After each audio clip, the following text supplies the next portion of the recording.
Good morning, everybody. Good afternoon. Good evening. Whatever time it is for you, wherever you are in the world, welcome to the ESL Go4Evolve Sunday Cup number 7. I am here with our guest caster today, Aurora Symphony. Aurora, how's it going? Hey, thanks for having me. I wasn't planning on casting ESL today, but Yeah, no problem. uh, Welcome on the show, and let me get your name properly updated. And there we go. It should be... There you are. Now it says Aurora Symphony. That is your name, right? Aurora Symphony, Frozen Synapse, as you are known on Twitch. yep, one of my many monikers. All right, now apparently, let's pull up the brackets today and take a look at. I keep on messing up my hotkeys. For some reason, they don't want to respond today. Let me get that fixed as well. Oh man, all sorts of technical issues today. Here we go. And then this should work. There we go. Alright, so supposedly the brackets are changing again. We are still trying to figure out exactly what is going on, so hang tight, folks. We will have an update for you shortly. We are currently in one game lobby right now with Team Hype, which will be versus the Green Team.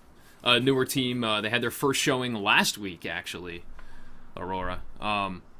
So looking Oh yeah, forward to seeing how they do. Yeah, I think they made it to the second round. I believe they made it past the first round. Let me actually just double check here. We actually have handy standings from last week. Oh no, they were eliminated actually in round 1. My mistake. Okay, I couldn't remember if it was them or Pink Goliath that it managed to advance.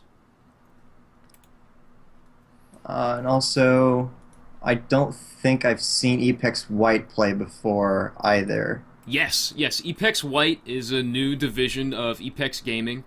It looks like Tonic will be playing for them as well as One Trick Pony. So, oh, and Mach 7, Sky Corsana. Actually, a few names that I recognize from the different Epex teams.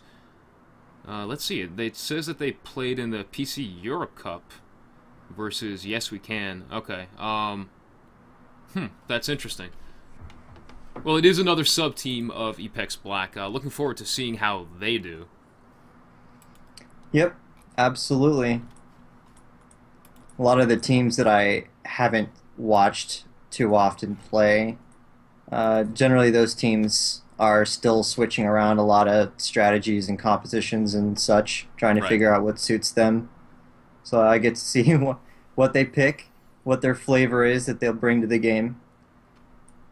Yeah, I'm definitely interested to see if we will see like any sort of new team compositions. What do you think we'll? First of all, I guess let's talk about monsters. Do you think we'll see any Wraith? We know we're going to see Goliath and Kraken. Do you think we'll see any Wraith?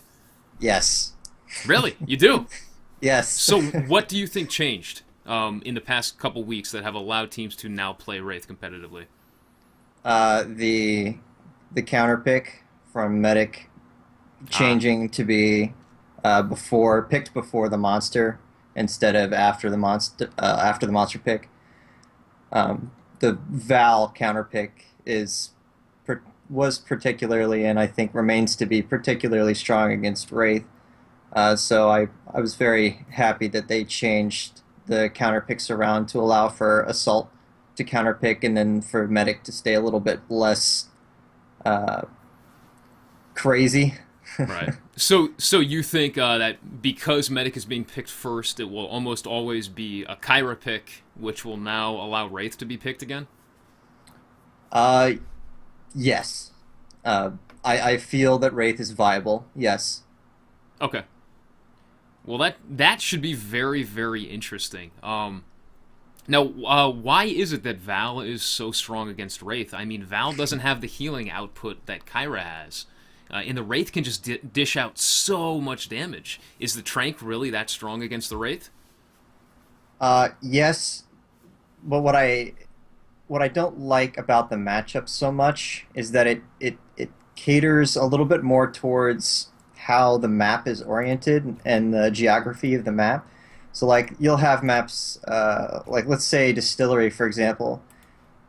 There's only one section on that map that has like an overhang so that you can block uh, birds finding you.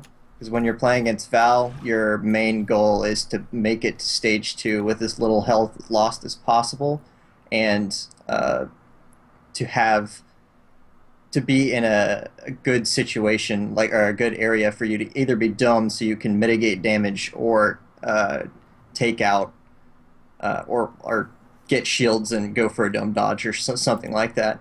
Hmm. But she's just incredibly strong with her tranks to stay on the Wraith.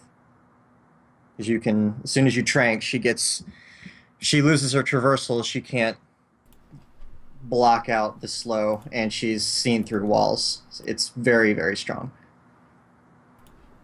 Yeah, that's a really good point. And okay, so and I hadn't really considered that before. I don't know. I never thought that Val would be really that much a superior medic versus a Wraith than a Kyra. But that is a really, really good point. And I'm curious to see how many new Wraith players we see coming out today.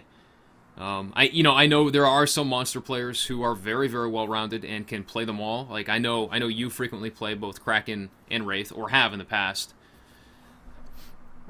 Yes, I have.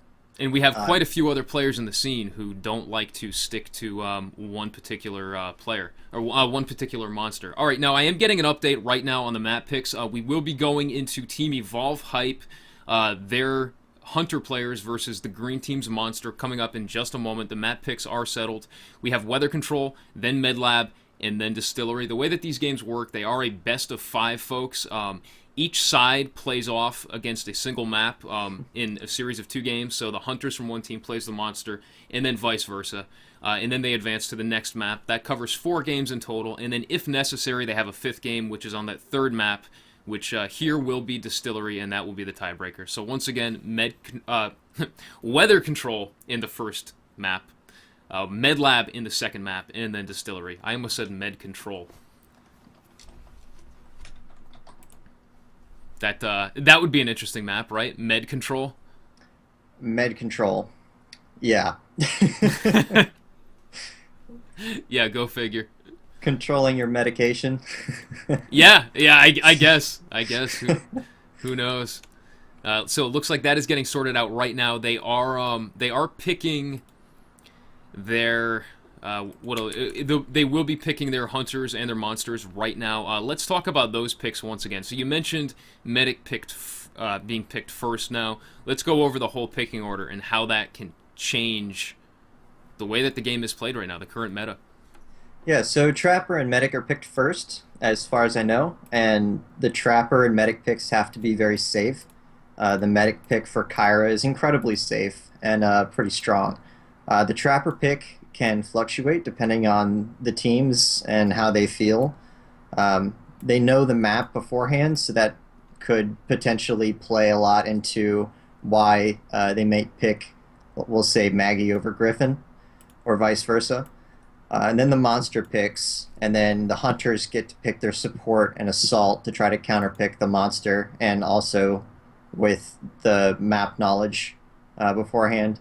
So they have the support and assault have some play with how they want to pick. So that's where you can see some diversity. I think Hyde is pretty decent against Wraith, and I think a more favored pick. Do you think we'll get to see some Hyde today? I would love to see more Hyde in the competitive scene. I would say probably, but I'm not sure. A lot of teams like sticking to Markov. Yeah, they do. I think Hyde is definitely viable. But Markov is very good all around, and if they have specific setup points or strategies that they've been running for a while with Markov that plays with his mines, or his kit rather, they might just want to stick to that. Right. But yeah, Markov is very, very safe. That's why teams stick with him. Yeah, I think Hyde can definitely be picked, and I think it depends on the player and maybe the map, but Hyde is almost or about as strong. I think about as strong as Markov. It just depends on the map situations, where the dome locations happen, and this how the relay fights or where the setups are for the relay fights. Now, what about the maps coming up in our first series of games? So we have weather control first. We don't have any sort of official map introduction. That's something that we are working on, and we do want to get you actual overlays for all the maps and really allow us to have a greater discussion on the maps. But let's talk about them a little bit. So weather control. What do you think the Hunter team is going to need to watch out for, and what do you think the Monster will need to look out for or use to their advantage on this particular map? Well, with weather control, because of the dynamic of the map, with the ocean side, the beach side being so open, all the hunters can see the beach side from from top middle of the map, and also the cutoff point from beach back into the rest of the map is small enough to where the trapper almost always has a consistent dome if they want to come back in. So the beach is a very unpopular side to go to for the monster, and then you're now forced to play on the high side and the low side in the caves, and the hunters have a very high point across the top side, and it's only until they get into the caves where they start having mobility issues. So the hunters have a lot of sight around most of the map if you're moving fast and not sneaking around. But as soon as you start sneaking, there's some leeway there to dodge some teams because of how high the rocks are, and how easy it is to miss a monster that's sneaking around the bottom. Right. Okay, now we are jumping into the first game right now. Once again, this is Team Evolve. Whoa! What were we just talking about? We have a Wraith pick right here. Wow, I was not expecting to see Wraith in the first round. Okay, this just got exciting. And hide. and a hide, yeah. Yeah, and a hide. Okay, so already we can see that this slight change in picking order has already diversified the meta. This is going to be great. We are loading into the game right now. This is game one of Team Evolve Hype versus the green team. And it is finished loading right now. Let's jump right into this game. Excellent. Okay, so we do have out to kill from the green team. Now, this is the first time we've actually had the opportunity to cast the green team. That's good. Yeah. Oh, he's opting for sneaking right off the bat here. Generally, I think 9 times out of 10 when you start sneaking, monsters tend to go into the caves area, so right. It's a very risky maneuver on this map to start off sneaking. You think the players will know that he's going straight for the caves? No, I don't think they can, know with a K, but I think they'll have a really good... Well, he already set off birds. But you generally, if you have no tracks, generally the monsters do go towards the caves. Right. Alright, so we've already covered out to kill for the green team. Let's cover the hunters right now for Team Evolve Hype. We have Vode on Assault playing Hide. I'm not used to saying that. We have Polis on Medic playing Kyra. We have Fiend on Support playing Hank. And we have Bronk on Trapper playing Griffin. And it looks like they are closing in on him right here. Yeah, those birds were very, very unfortunate for him. Yeah, it was very bad. He's in a very sticky situation right now. He's going to go out towards the Trapper. He blew his Fork Blast, and yeah. And caught in the dome. Stage 1 in the dome, inside of the caves. Very, very little room to run, too. I'm not sure how many rings there are in here.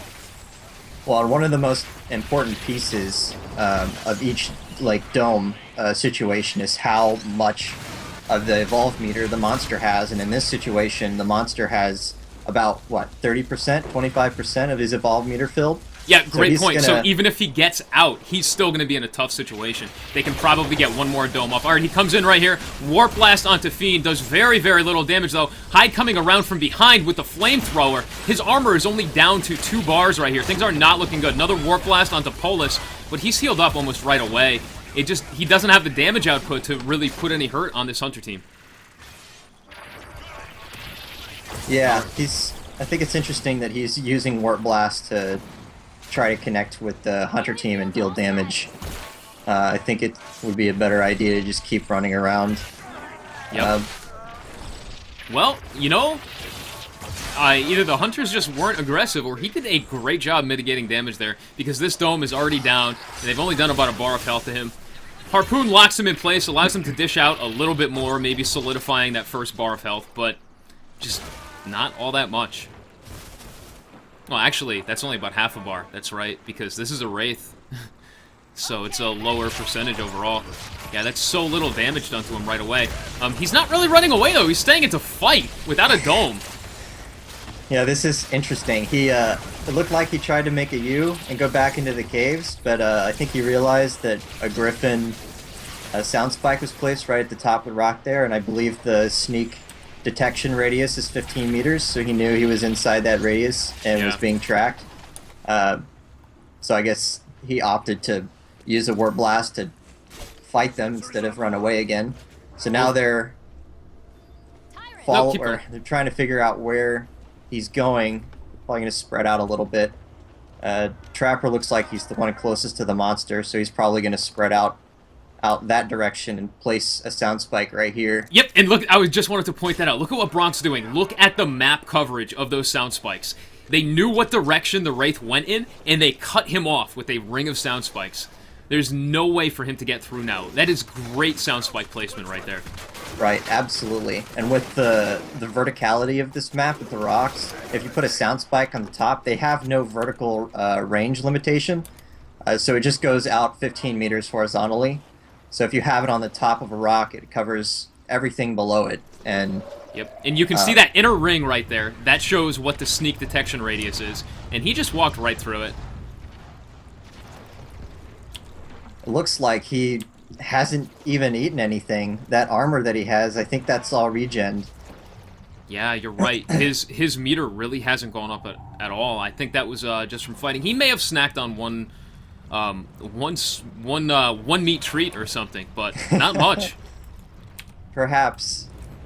This is gonna be brutal. He's gonna need to make a play here. I'm gonna see what he's on the other side of the map though from the Hunters, and it looks like they don't really know where he is. So he looks like he did a good job evading that top right 15-meter range sound spike going around on the outside. Yeah, we can see there just barely not touching the side of the map, and he must have snuck right around on the edge of the map. Right, yeah. Look at him now, but he's not feeding quick enough. Okay, there we go. So he does get a little bit right there. Starting to get his feet on now.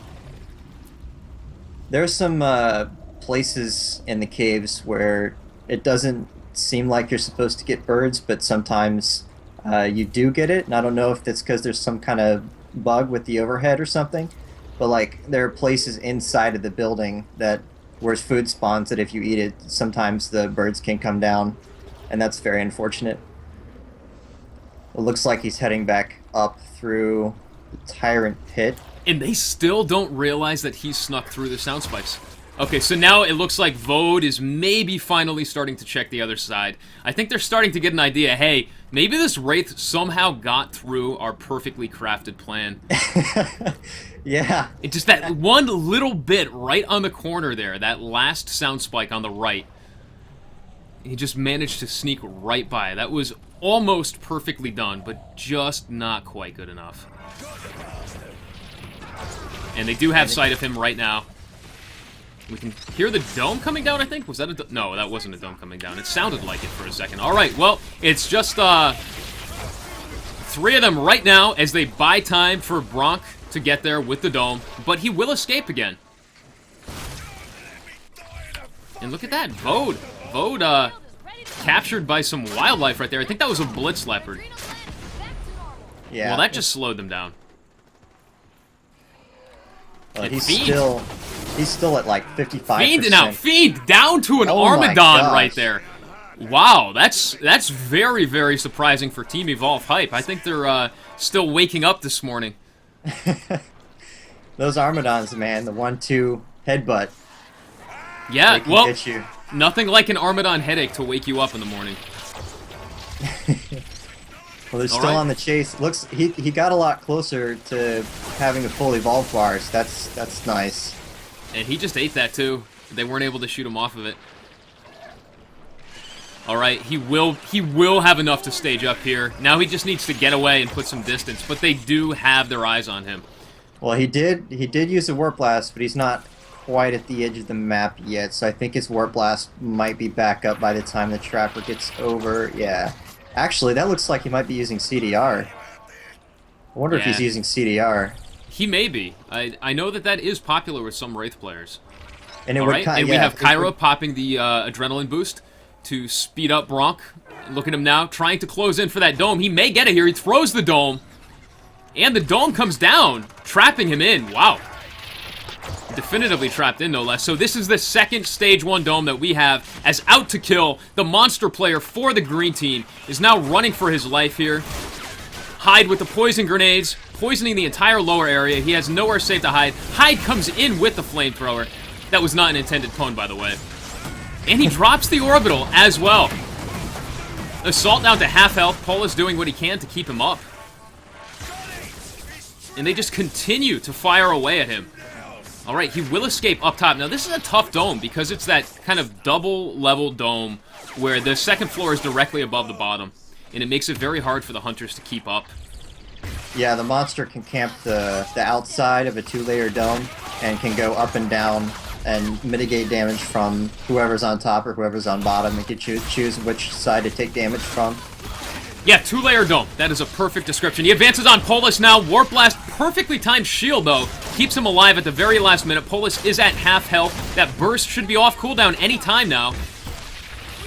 Another Warp Blast. Wow, takes Polis down to 25%. Burst back up to half health. And he just continues to advance on Polis. But look at the punish that they've dealt to him so far. He's down to half health. And he's evolving right in front of them. He may die. No, he does not die before they get the evolve, but he may die before he even gets out of his cocoon here. They're just railing away at him. They drop the orbital, and the Hunters win. Team Hype takes game number 1. GG. Now notice right at the end there, the Hyde switched to his minigun and went for headshot damage. That has a higher DPS than his flamethrower. If you're trying to out or get the most DPS you possibly can on an evolving monster, that's how you do it with Hyde. Throw a toxic grenade, then move to the front side where the head is, and you can get headshots with the minigun. And that actually does more damage than the flamethrower. Yes. Wow. Okay. That is something I did not know. That's crazy. And that's because of the Hyde buff, right? The buff to the minigun damage? I think it did more DPS before that as well. Oh. I know Markov's AR does more damage than his lightning gun, but I know Hyde's flamethrower does more damage than Markov's lightning gun. But yeah, you're supposed to move over to the side where the head is, and pull out your secondary. Not for Parnell.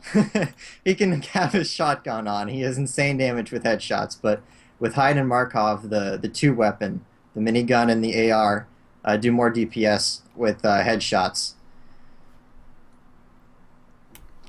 That's man, that's really, really crazy. I never actually realized that his damage output with the minigun could be that high. I mean, I knew it was good, especially after the buff, but against an evolving monster, I didn't think it would be that high. I thought it was more of I guess you could say like a long distance utility. Right. You know, that's generally what they're for. Correct. Yeah. Use this when the Kraken's too far away to hit, or something like that. That sort of thing. Looks like. Are we getting right into the next game right away? What is this? This is different. Well, the next game should be on MedLab. So Team Hype's Hunters take game number 1 off of the green team, and then it looks like we will have. Well, let's see how the other side went. That would be their monster, Insane 521.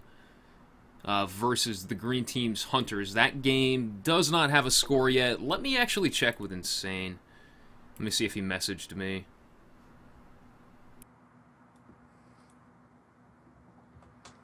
Alright, no response just yet. Hold on 1 second. Let's see here. I need to talk to one of the other teams. So MedLab, this map is like it's a very it's like a diagonal map. You have a side that's really high up, and then a side that's like much lower. And so monsters, depending on like how they want to set up for either dome dodges or uh, dome locations where they want to be domes, so that they have a roundabout to mitigate damage. A lot of that is very viable on MedLab in many locations. So this map is particularly tricky for doming on for the hunters. They definitely have to pay attention to where they're trying to dome and coercing the monster player to go somewhere where they have a better dome location. There's a lot of like very in-depth analysis with doming and strategies and positioning and such on MedLab, even though it looks very straightforward. Yeah, it does look like a very, very basic map. I mean, this is also one of my favorite maps in the game. You know, I should have Defend the Relay with all their map locations. That would be great for map walkthroughs. We're actually going to start using that going forward.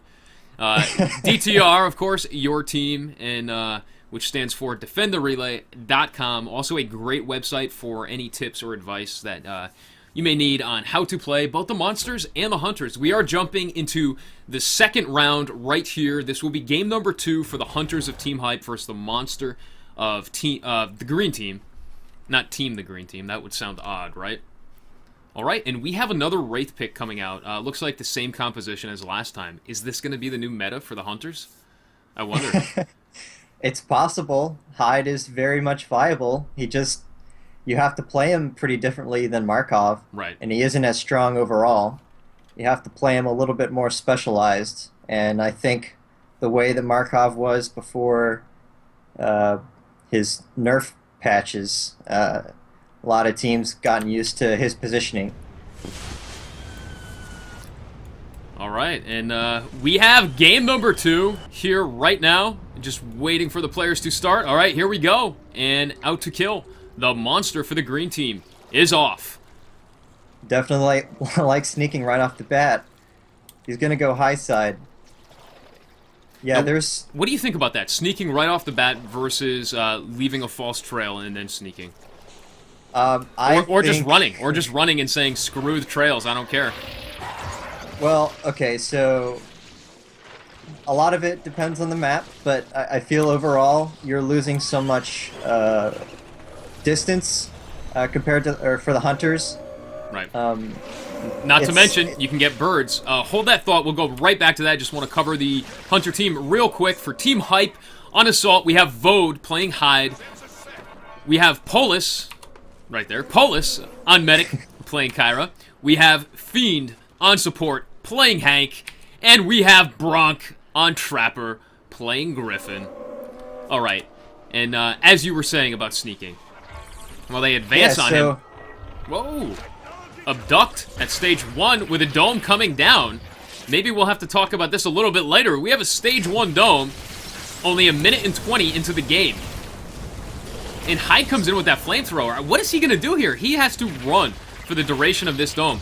Wait a minute. Fiend, once again, taken out by Wildlife. Firing away at with that laser cutter, though. He does have a roundabout there. Yeah, he does. But it looks like he from last game. It looks like he tends to if it looks like there's a hunter that's singled out, regardless of the situation, it looks like he tries to attack and take them out. So we'll see. It looks like he's doing a lot more of damage mitigation for this dome than the first dome last time. And also, I should note that his evolve bar is a lot further progressed than it was last time. Yes, that's a great point. 55%. But they are through his armor already, and the dome is, what, maybe 3/4 of the way done? And they've already done about half a bar of health to him, locking him in place once again. Okay, so the dome does come down. It was a little further in.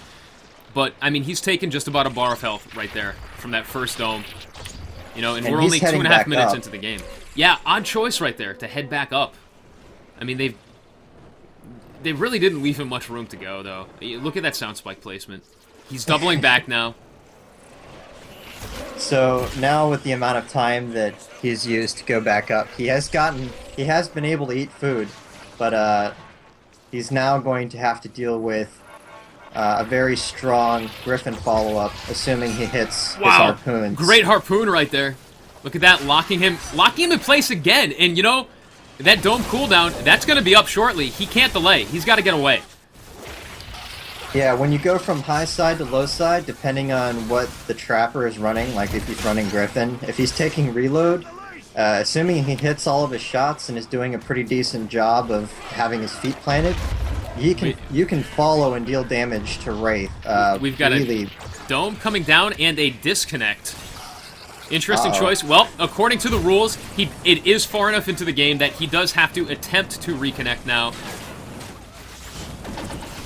So otherwise, they will be stuck fighting an AI right here for their their second game, I should say. We'll have to see how Insane does. They also have a Sloth inside this dome, though. Looks like they've taken the Sloth out already, though. And just laying into the Wraith with that flamethrower now. That AI Wraith not doing too much in the way of dodging. And they kind of drop an orbital just for laughs as they finish off that last bit of health on the Wraith. Good game to the Hunters. Yeah, that was very, very unfortunate. Especially to disconnect right when a dome comes down. You know, it's one thing to disconnect 2 seconds before a dome actually ends. Because the AI isn't going to stick around to fight. You know that the AI is programmed to go into run mode at that point. Right. Yeah. It's unfortunate that there are a lot of pretty common issues with disconnects, be it Steam or people's ISPs or whatever. Right. Yeah, and one thing to keep everyone appraised of today, we have, or apprised of, not appraised of, what am I saying? That's not proper English. One thing to keep everyone apprised of today is that we have been notified that Steam will be doing maintenance again, just like last Sunday. Hopefully we don't have any issues like we did last Sunday, but it could unfortunately happen. Okay. That would make sense. Esoteric. If you found out they lost and didn't want to continue playing. Waiting to hear confirmation from Insane. Hold on 1 second. I just need to ask him something.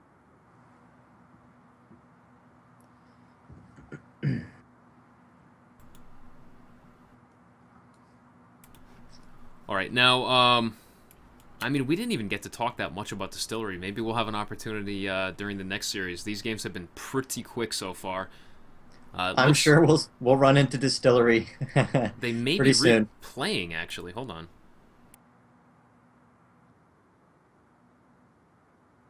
And you know what's weird about Distillery? So that's one of my favorite maps. But I know I've talked to a lot of you guys in the competitive scene, a lot of the pro players, and a lot of the monsters don't like Distillery, yet it's always picked. Why is that? Well, okay, so a lot of it has to do with the banning phase.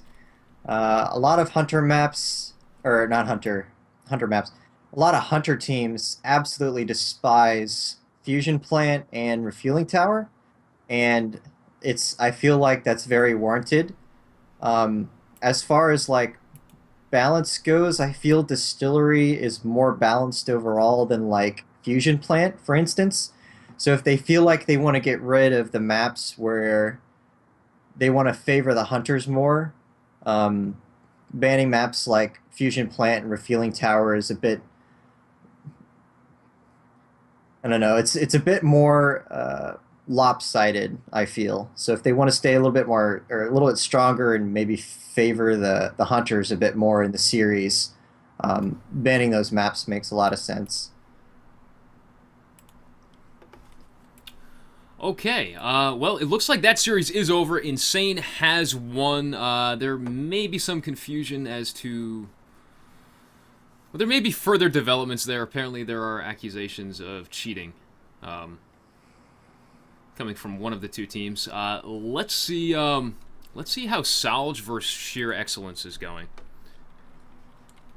I'm not sure how their games are doing. All right, that'd be good. And once again, everyone, thank you all so much for tuning in today. If you haven't done so already and you want to support the channel, you can do so for free by just hitting that follow button down below.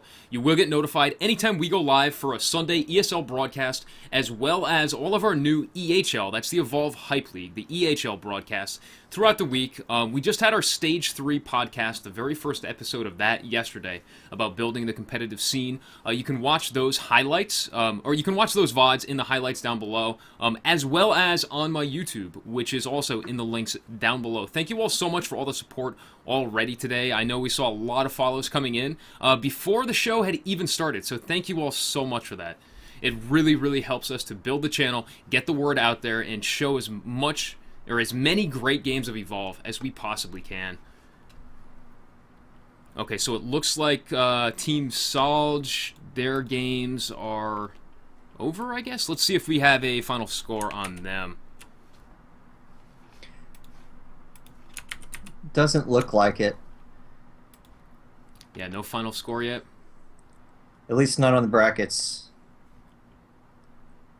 Okay, well, we could always jump right into Team Evolve Hype versus Wolves Esports. I'm gonna confer with Team Evolve Hype now. Let's see if we can get the Hunter team from Wolves, maybe. Yeah, depending on how fast they go through the banning phase, or if they're even ready. They'll probably be close. I mean, Wolves is an experienced team as well.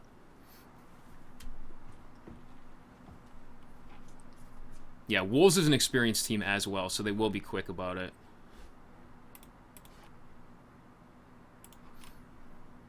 Alright, let's see. Waiting for confirmation from Insane. Let me just see what he has to say here. Give me just a moment.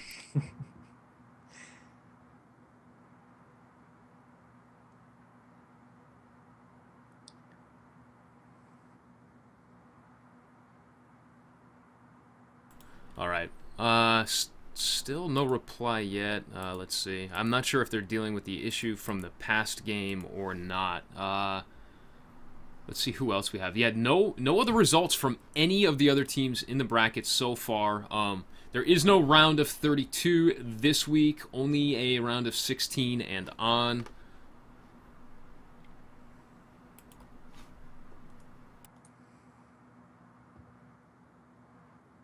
So what compositions do you guys want to see in chat? Yeah, what are you guys looking for today? Let us know. Let us know what you're hyped for. I'm sure someone's going to say bucket. You know we're going to hear it, Aurora. I heard Laz, or I saw Laz earlier. No, bucket's a fan favorite. I also know a lot of teams like seeing some crazy stuff like Val Cabot. That has been used before in the ESL.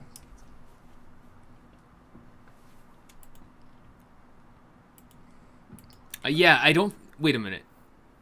Yeah, Val Cabot we've seen. I don't think we've ever seen an Evolve bucket. No, a Laz bucket. I don't think we've ever seen a Laz bucket.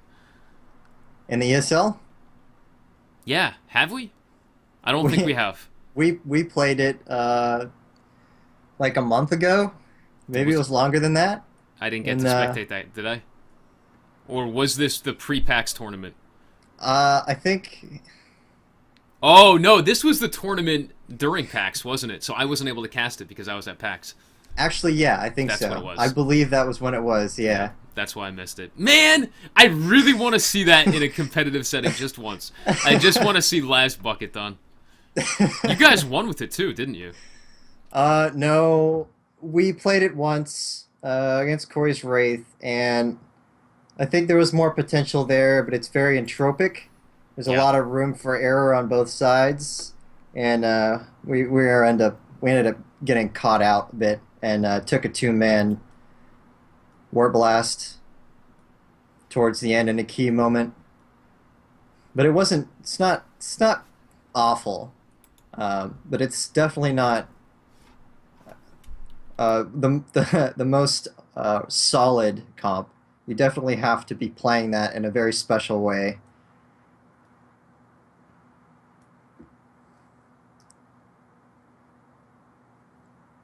Yeah, and for those asking in chat why Raise Your Mortars is banned, it's only to keep chat clean while we're having discussion, while matches are going on. During breaks, we will drop the blacklist, and you guys are free to raise your mortars all you want. Spam it up, have some fun, have a riot in chat. But while we are waiting for games to start, while we are discussing games, we want to keep the chat clean. That way people can discuss what's actually going on. People can have some sort of a civil discussion without a huge amount of riot spam in the chat. All right, so it looks like Team Hype is getting into the ESL chat with Wolves Esports right now. Once again, let's actually check the round of 16. I'm not seeing any other updates. My guess is because Apex White is still playing their matches. Now, Apex White, one of their players today is in fact Tonic, who usually updates the brackets here. Yeah, so it looks like he's already updated. It is 1-1 Apex White versus Ninja Penguins. But that third game has not been decided. What else do we have here? Oh, look at this. So we have, wow, how does he play and update the brackets at the same time? We have Sith Evolve. That is insane. Sith Evolve, Monster Hunter, Monster win. They beat out the Bob Squad 3-0. Apex Black versus KPV is currently winning 2-0 over KPV. Do we have anybody else? No. Okay, nobody else. Sheer Excellence and Solj. And then all the other teams have buys due to their seeding so far in the tournament to date. It looked like there were 3 spaces that weren't filled for a full round of 16. Right. So the top 3 seeded teams had a bye.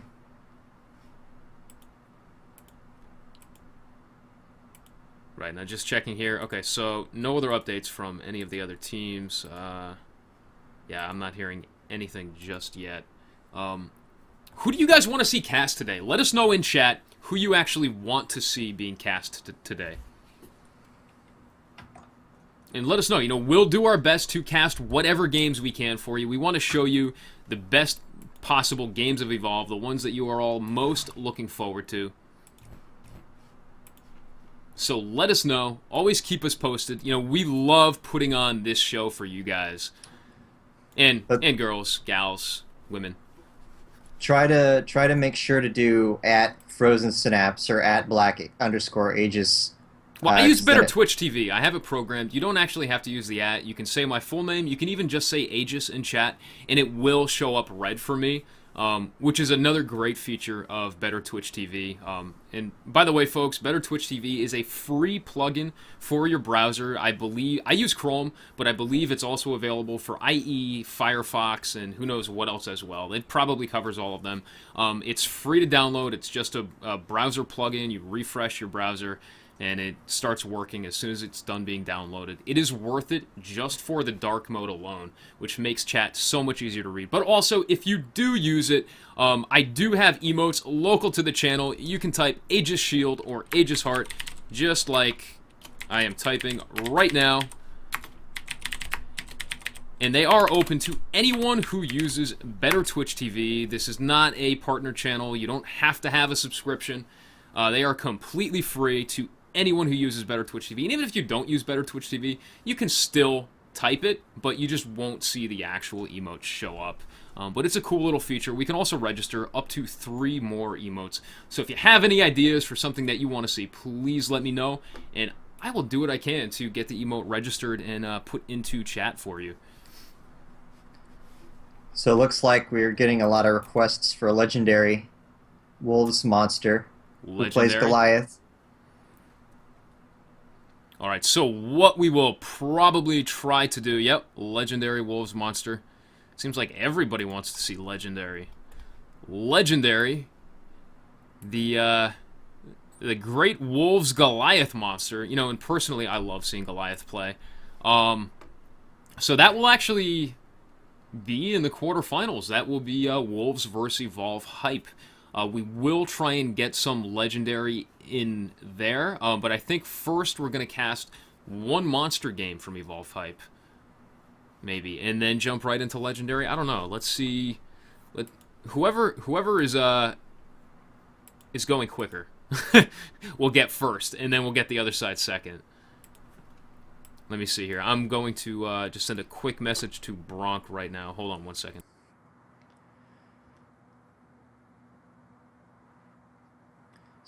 What comps do you think are like best all around against certain monsters? I want to see chat's response to that question.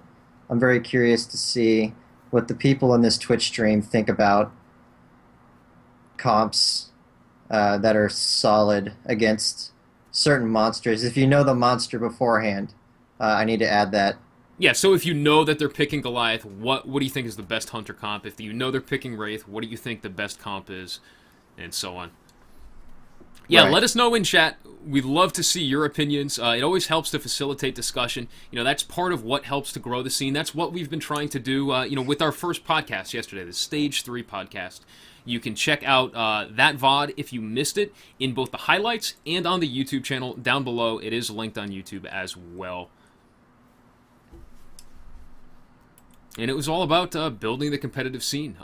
Next week's, we're still not 100% set on a topic, but we have some very, very strong ideas as to what we're going to be going with, and that will be finalized in the next couple days. People want to see a Raise Your Mortars emote.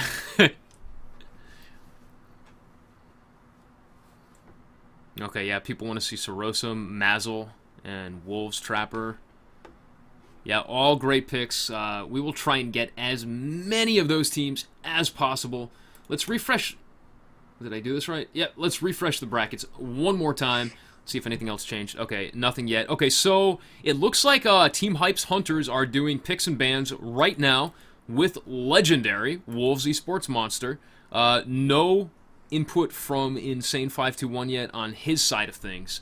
So it looks like we will most likely be going with a Legendary Monster game first. You guys hyped for a Legendary Monster game?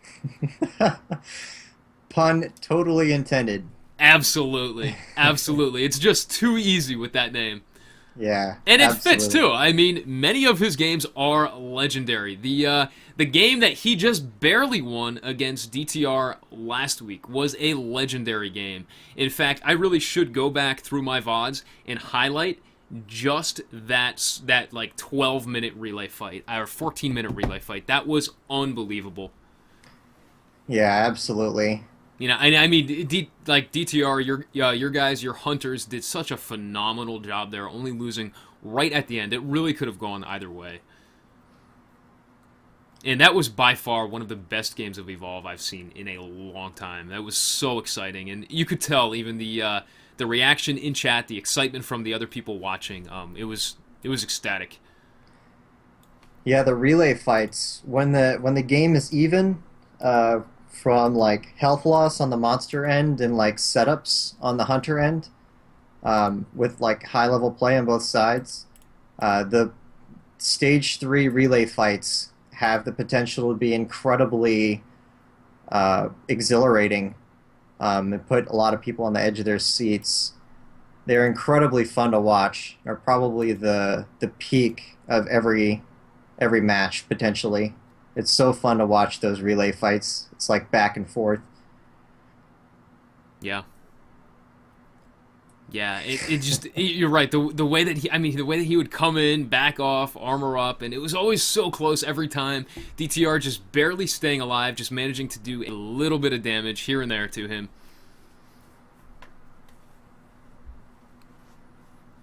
All right, and it looks like Insane is typing hype in chat. Okay, so we do have the picks right here. We have Distillery for the first map, MedLab for the second, and Weather Control for the third and final tiebreaker if needed.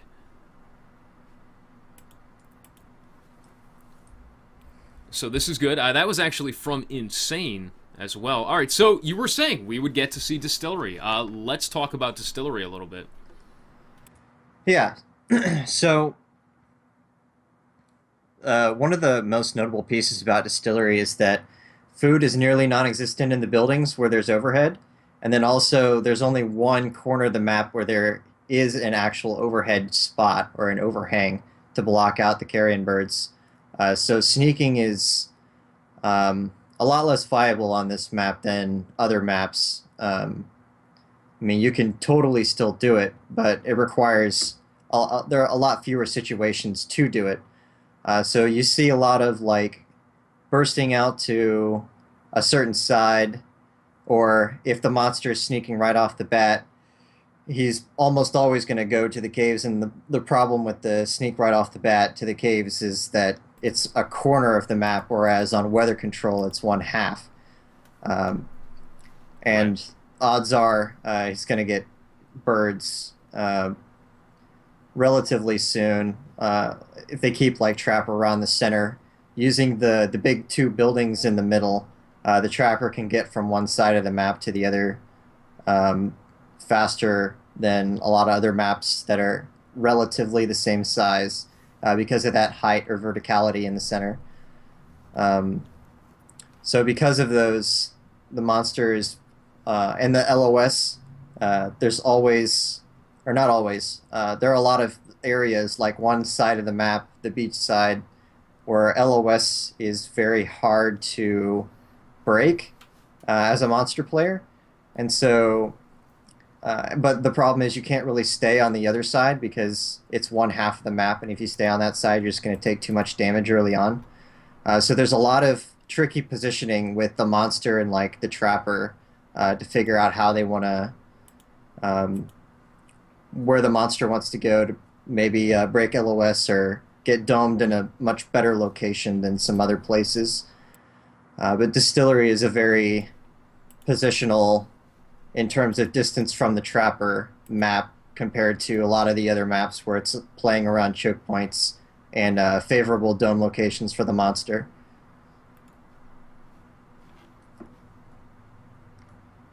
Yeah, and you're right. Those choke points, those are always the toughest spots.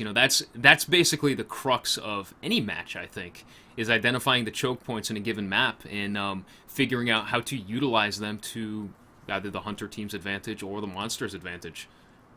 Yeah, there are choke points on Distillery, but they're a lot wider, Right. or the positioning for the trapper that's required to cover the two different avenues of escape are wide enough to where it's more of a centralized map, and then the trapper is forced to be particularly careful when he's moving towards one side of the map over the other, or I mean, committing too far to one side of the map. So it's definitely more tricky for the trapper um, when trying to figure out when to jump in and use the jetpack, use a jetpack to get over to where the monster is, and then throw a dome. It takes a lot of team communication to figure out what abilities and traversals the monster has available, and to play around those as a trapper with positioning on a map like Distillery.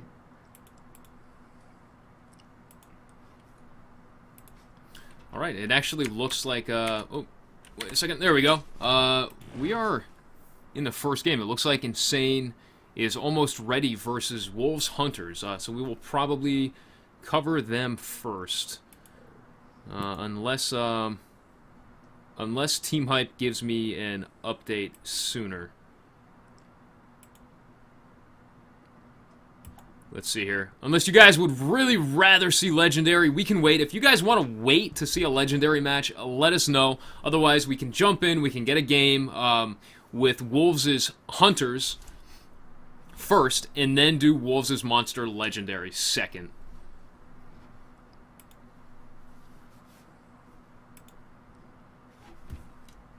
Now, let's see if the brackets have updated at all. Okay, so it is going to be Black versus Sith, Epex Black versus Sith. We're still waiting for Salge and Sheer Excellence to finish up, as well as Epex Knight and Ninja Penguins. Once again, everyone, thank you all so much for all the support and all the follows today. If you haven't done so already and you want to support the channel, you can do so for free just by hitting that follow button down below. Takes half a second, and it doesn't cost anything at all to follow. You will get notified anytime we go live, either on our Sunday broadcast or throughout the week when we do an EHL broadcast or the Stage 3 podcast, as well as other random things. So please remember to do that if you do want to help support the channel and show your love and appreciation. We love every single one of you out there. Thank you all so much for all the support over the past couple months as we've been building up this channel. And we really have had a better and better showing every single week, and it's all because of all of you guys. So thank you so much. We love bringing you as much Evolve as possible, and we want to continue bringing you the best in competitive games that we possibly can. We should have the next game in just a moment now. We're having a lot of requests for Legendary. All right, we are getting Legendary requests. You know what? Everyone wants to see Legendary. All right, you guys will get Legendary. We will jump over to their side. And let's see here. And it looks like they are all in-game and ready. Wait, what? I just joined the wrong person. Hold on. Whoops. Whoops, my mistake. What's up, guys? My mistake. Join game. Here we are, just randomly joining in different games right here. Here we go. Legendary. Okay, and they're getting into lobby right now, so that is perfect timing. Let me just tell them that we will cast them first.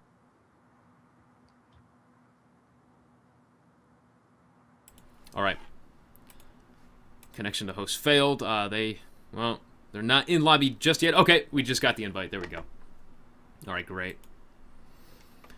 You guys wanted Legendary. You will get Legendary. I'm saying that my clan tag was spelled. Okay, let's just get them muted real quick. We are still waiting on Vode, the final player to join.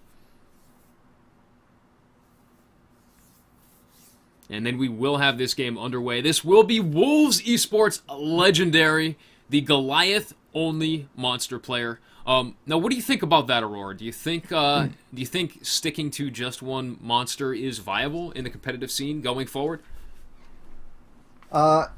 Yes, and I think it's a good idea to put most of your time into a single monster and get very proficient in that one monster. But once you start feeling like you don't have that much room to expand and learn, then I think it's a really good idea to start working on a secondary monster, because there are going to be balance changes and map changes and all kinds of things that'll change the balance of the game, and having two monster picks for one player, I think, is a very balanced and good idea.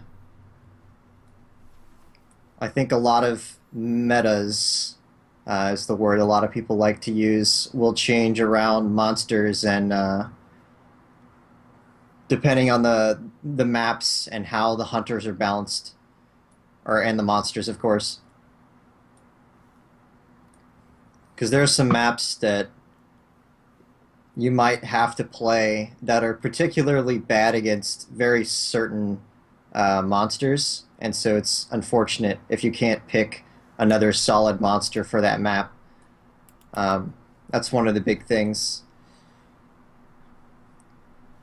Because, for instance, I feel like weather control is very difficult as a Kraken player, whereas Goliath can use his mobility and squeeze out as much a distance he can with that burst that he has, even though the vertical rock area through the middle makes the hunters pretty fast to either side.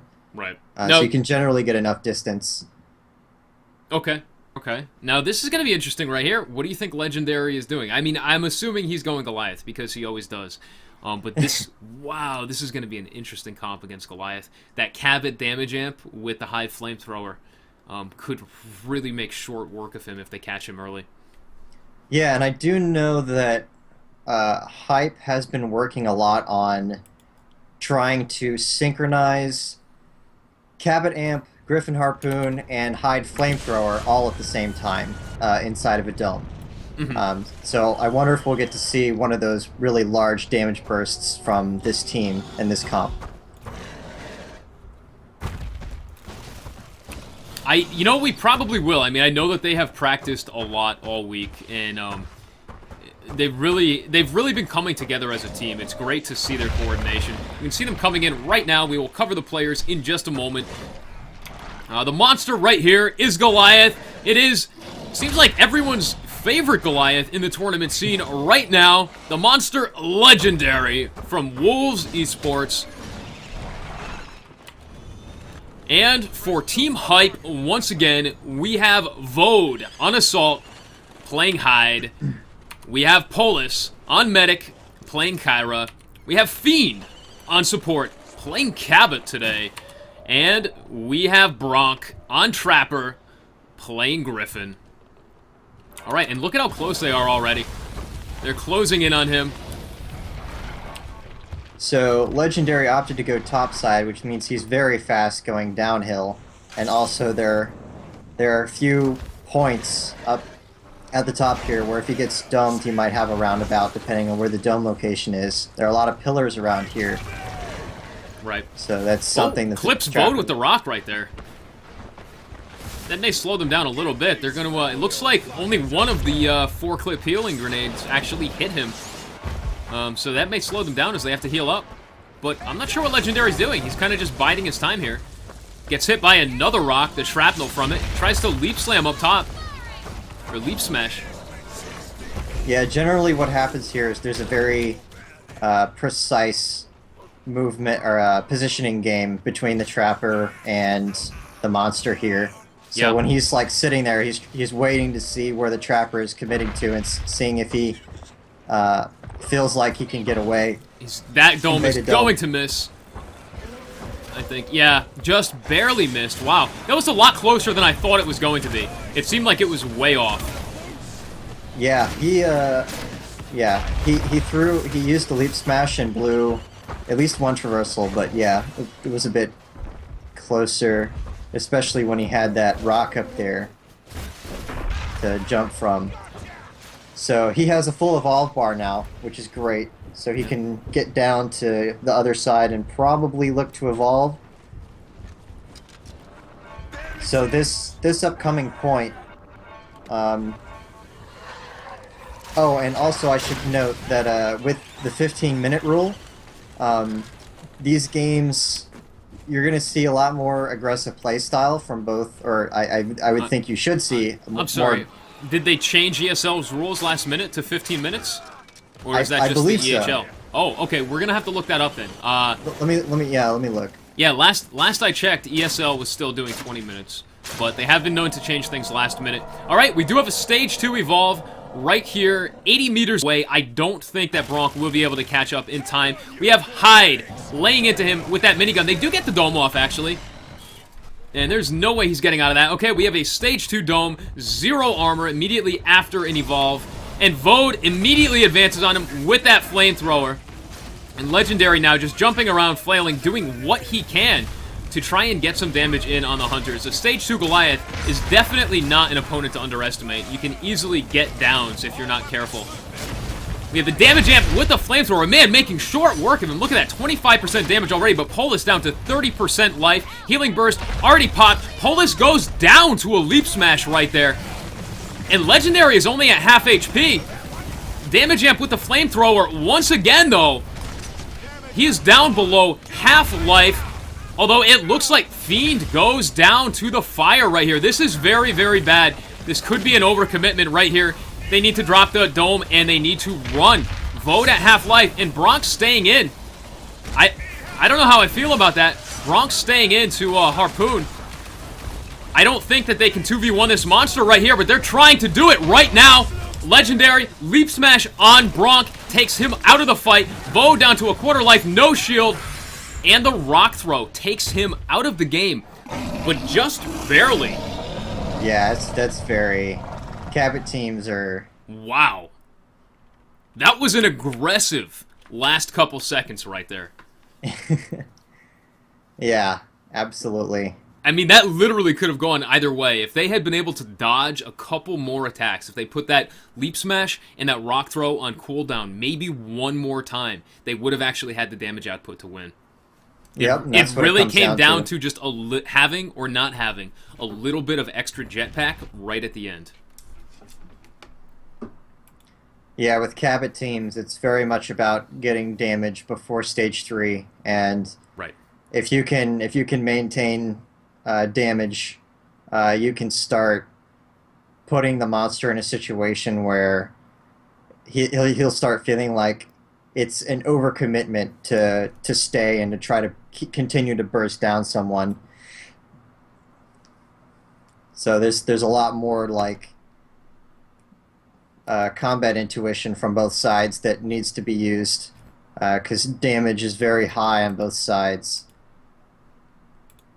Yeah, damage is extremely high on both sides, and I still wonder. Do you think that they should have played a little bit safer rather than so aggressive, or do you think that just wasn't an option because they had a Cabot on their team? I'm leaning more towards the aggressive side, but I feel like at the end there, that amount of health left, especially with like the exponential decrease in team efficiency once you start losing members of your hunter team. It really shows. You can be down to half a bar of life and be up against one hunter and generally be able to take the hunter out. Yeah, so it's he had like what looked like maybe 2.5 or 3 bars or somewhere, maybe a little bit less than that, somewhere around there, remaining, and that's with a trapper and assault. It's a bit too much. As soon as one goes down, the other one's gonna get stun CC'd a bit and then probably pounced short after a short time after that. All right. Also losing And support. just some quick updates on the other sides of the bracket. We have let's see, Eyes on You going up against Ninja Penguins in the quarters. Still waiting to see who wins between Salge and Sheer Excellence, though. But we should have the next series of games coming in just a moment. So with that last dome there, I feel like the Hunter team should, like it's very tricky. You have to figure out a little while beforehand if it's worth it to continue and continue dealing damage, or already be in position and set up to put the dome down and then split. Because it's not exactly something you can do last minute. Like it kind of looked like what happened there is they were like, okay, we're now going to split, but you know they had like maybe 15 meters of difference between the hunters, and you know shortly thereafter they were both taken down. But it's definitely something that the hunter team should be trying to figure out if they can deal enough damage to stay all the way, or to be a little bit more passive towards the end and say, okay, we have enough damage, we need to play a bit more passively and be ready to split when we can, because we're not going to be able to win this engagement. All right, and we do have the next game coming up. Right now, we are jumping right into that game. It is loading. The next one, I think, as we already said, will be on MedLab. And the final, the tiebreaker, will be on Weather Control. Weather Control, Distillery, and MedLab. Yeah, all classic maps, matches that we love to see. Very popular.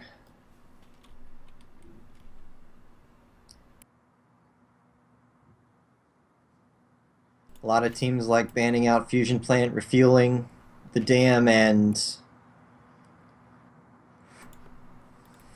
one other one. All right, and once again, I'm assuming we are going to see that Goliath right here.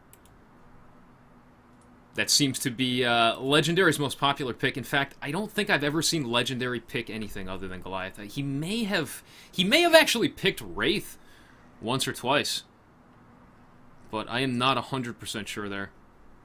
I'd be a bit surprised.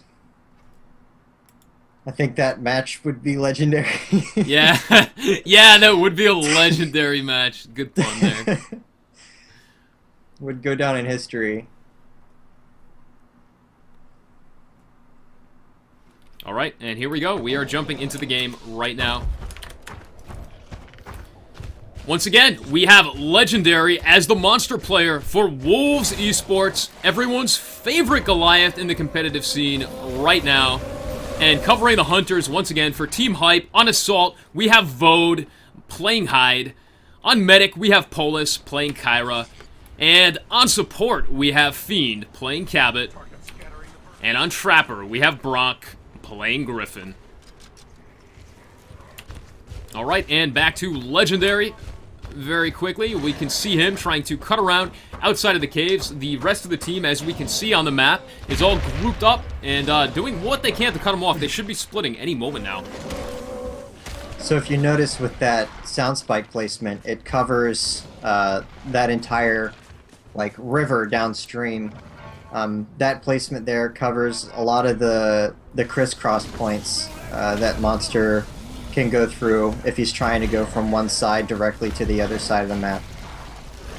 That's a very good sound spike placement. And I believe he's going to be looking to dodge a dome here. I believe that's why he chose to go up towards the caves area, because of the high ground. There's a lot more room to jump around and dodge away. Also, the caves area here is very odd for the hunter team because they have to be very careful with their split. Right, and we can see Bronk kind of juking back and forth, waiting to see that commitment right here.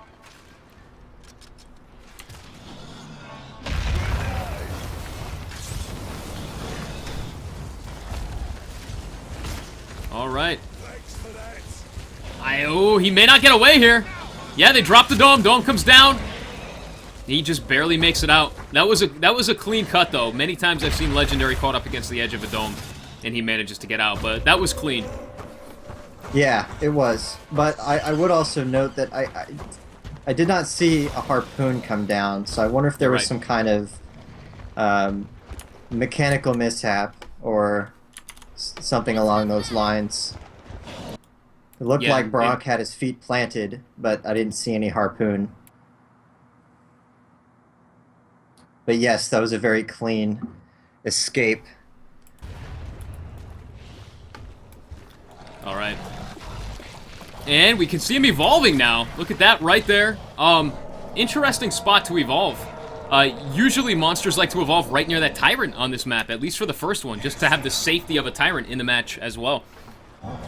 Yeah, so for this evolve, the idea is to evolve soon enough to where you have enough time to attempt to go for another dome dodge, because getting caught against a Cabot with no armor and especially no damage mitigation roundabout is potentially game ending. So playing around the domes the entire time, even if you take damage on evolves, is worth it. Alright, and pulling up the map again real quick, we can see all the hunters still pretty much grouped up, although Fiend looks to be lagging behind a little bit. And they are on top of him right now. Wow, great harpoon with the dome coming down. He does break the harpoon, but trapped right in the middle of that dome. And he advances on Polis immediately, switching back to the monster here. Harpoons, damage amp, and flamethrower locking him in place. Yeah, great job making short work of his armor there, but you know, they still need to keep it up for a while longer if they're going to dish out that damage, and Polis goes down again, unable to dodge that leap smash. Legendary's Goliath seems to be getting stronger and stronger every week. Yeah, and you know he is going to stay in. They need to break off now. They do drop that dome this time, and look at that. Great job locking him in place there, and they're still keeping the damage up. But Fiend caught out of position now. This is not good. He has no way to heal up, and he's going to go down. And you know what? With Vode popping his shield this early, Bronk is trying to take off now, but I don't know if he's going to get far enough away. I think that Legendary still saw what direction he was going in, and he will catch up. Yeah, it was a bit of an obvious direction to run. He didn't really have anywhere else to go. And look at that, Bronk now running for his life. Legendary 20 meters away, closing in on the final hunter from Team Hype. He does dodge the leap smash, though. But the Fire Breath doing some damage. Well, he dodges that heavy attack right there. One heavy taking him out into the water. The rock throw does finish him off once again. Man, and another 5-minute game from Legendary, showing some amazing Goliath play here today. That was very well played. Yeah, absolutely. Yeah, that was once again just another very very quick finish by Legendary. I'm not sure that Cabot worked out for them. It seemed to be too easy for Legendary to actually take out Hank. I mean to take out Kyra. Yeah, Maybe they should have had a Hank for Shields. I mean, they say hindsight is 2020, but man, that looked rough for Team Hype. yeah, it did look rough. Having a Cabot comp relies a lot on the team being able to either the key the key components in the comp, which is mainly or the key components are Trapper and Medic. You're generally the monster's generally focusing those two. If he's focusing Trapper, uh, especially like Griffin, he needs to be on point with dodging damage and staying around areas that he can cheese the monster's abilities. And then with Kyra, it's very important that she not go down, or if she does go down, that the Markov, or not Markov, sorry, assault support combo deals enough damage so that it makes staying and camping out the body not worthwhile. And it seemed like they weren't able to dodge enough damage um, to get to that point because the medic went down pretty quickly. Yeah, he went down really, really fast. Once again, Legendary just staying on him consistently, never giving up. And, I mean, Polis did a great job managing his jetpack. He held out for, I think, about as long as you could expect a Hunter to hold out for under consistent heavy pressure. But at some point in time, a Hunter's jetpack is going to stop regenning, and he's going to go down.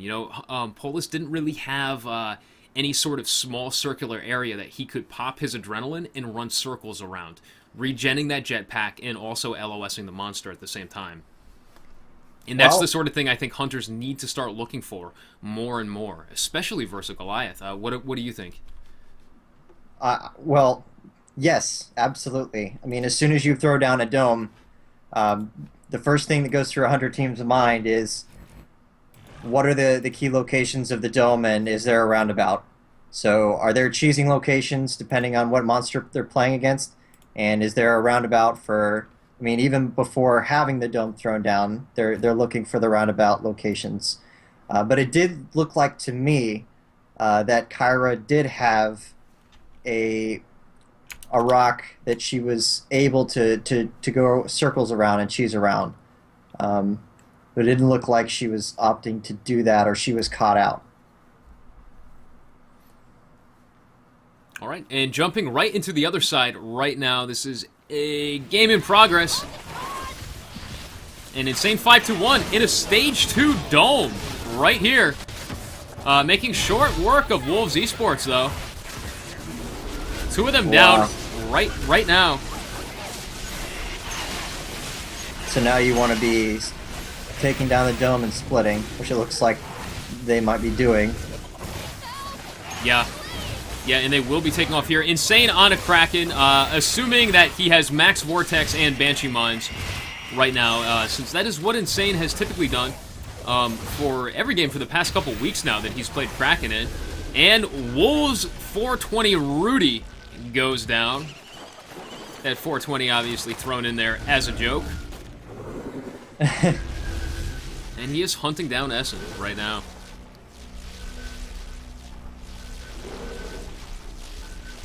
Look at that, just soaring through the skies, that flying, monstrous octopus squid thing. Takes him out with a Banshee Mine. Wow. Yep, they like blowing up. They get really close. Immediately.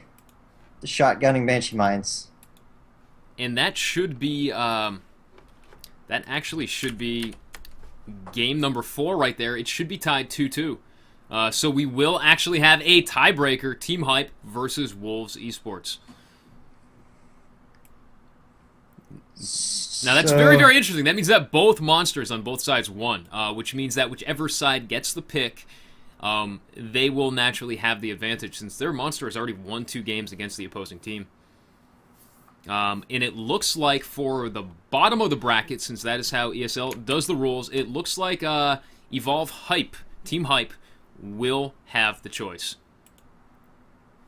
All right, and they do have the choice. Insane will be going in as the monster. The score is certainly tied 2-2. Just got the confirmation from him. Yep. They are jumping into. So weather control, you're gonna. Let me mute them real quick.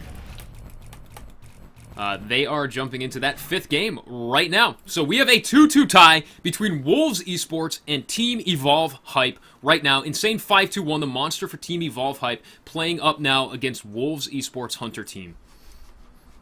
They are just finishing up, I guess, discussing something about the map, it sounded like they were saying. We do have weather control listed as the 3rd map pick.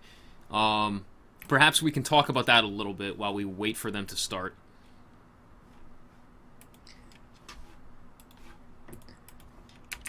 What do you think about weather control as a map, Aurora?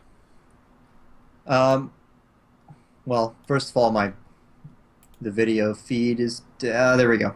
Yeah, so weather control. I've said that the hunter positioning from one side of the map to the other, like the speed is pretty quick because of the rocks in the middle.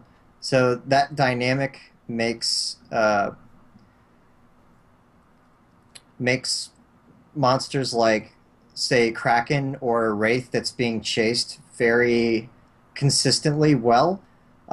Very tricky to get away from the hunters. There are points on the map that, especially almost the entire caves area, where sneaking is a viable option and something that you can always be in the lookout for, depending on how the hunters are following you. If they're doing a 4 group or a 4 split or a lack of a split, you can try to maneuver around. Also paying attention to the sound spike locations. If you're playing as like Wraith or Kraken, it's a lot easier to spot them because you have a lot more time in the air where you're looking towards the ground, whereas Goliath is spending a lot of his time looking at the ground. So if you can figure out where those sound spikes are, you might be able to play around how they're positioned, because the hunters will generally try to spread out to pick up where the sound spikes are not covering. So if you can get around the sound spikes, there's a lot of tricky doubling back options on weather control. Yeah, and you're absolutely right about that. The doubling back options, that's what I like about weather control. There's so many different ways to sneak and to juke that hunter team when they're trying to get you into that dome. It really makes for some exciting early game play, I think. All right, yeah. And we do have the 5th game coming up in just a second. They are loading in. We're at the loading screen. They're just selecting their positions. And keep in mind, they have already pre-selected their monster and hunter picks. The way it works is the hunter team selects their medic and... I can't think right now. And their trapper first. Their medic and their trapper first. Then the monster responds with his monster pick, followed up by assault and support playing their picks. Right. And I think, I don't know if... I think Insane has the potential to play both Goliath and Wraith on this map over Kraken. Really? So, over Kraken, you think so? Yes. He might still pick Kraken, but... Let's see what he picks here. Insane trolling with that behemoth once again, as he always does. And look at that, Riku for Wolves trolling with the Slim right there. Tier 4, by the way, is not allowed currently in the competitive scene. These players have not locked them in, as you can see by that red bar as opposed to the light green bar next to their name. Okay, and Insane looking to favor the Wraith on this map. Interesting choice right there. Obviously, Riku has already selected what medic he's going to play, but he's just not showing it. Just for laughs right now. We will have to wait just a moment longer. Yeah, Insane's been trying to figure out with the medic counterpick not being an option anymore. Right. He's now been playing around with Wraith and practicing with Wraith to figure out how to effectively use the very slow Wraith. Keep in mind, this is the quarterfinals right now. This is a best of 5. It is currently tied 5-5. This is Insane 5-1, the monster player for Team Evolve Hype versus the Hunters of Team Wolves Esports. If you guys want to see Wolves Esports win today, let's see some what face up in chat. And if you guys want to see Team Evolve Hype win today, let's get a live poll. Let's see some PogChamps in chat. Once again, PogChamps for Team Evolve Hype, and let's get some what face for Team Wolves Esports. Covering the players right now, we have Insane 5-1, the monster for Team Evolve Hype, playing the Wraith. And we have on the Hunter side, on Team Wolves Esports, for the Assault, we have a Rudy playing Hyde. I am loving the Hyde picks today. We have Riku playing the Medic as Kyra. We have Mr. Biddle playing support as Hank. And we have Essen playing Trapper as Griffin. Alright, So and they are dropping in right here. Insane started off by using a Warp Blast to traverse across that gap and then goes immediately into the water without leaving any footprints. So he kind of didn't give the Hunters that much to go off on right at the beginning with that little trick. Yeah, and that was a brilliant play right there. Look at that. Forced them to split up. You can see the Trapper and the support actually way off on the other side of the map, forced to check the caves just to make sure. And we have Assault and Medic all alone by themselves right now. And they're still looking around for him. Oh, he did just trigger birds. That is very, very unfortunate for him. The entire Hunter team will now be headed directly towards him. And he did not get that much food either before that happened. No, he didn't. This is actually very bad, and with the corner that he's in, you can see the angles that the Hunters are approaching from. They may be able to trap him. I think he over Assault and Medic, like, right now. It's there! Creature's there! Well, Yeah. with where the Assault is positioned, he's a little bit wide. There's some food in, like, the middle, depending on... Oh, looks like they went around the large circular thing in the middle of the map, so he has more time to pick up food over here. Looks like he may get away here. No, they do have an idea of where he is. Okay, and look at that.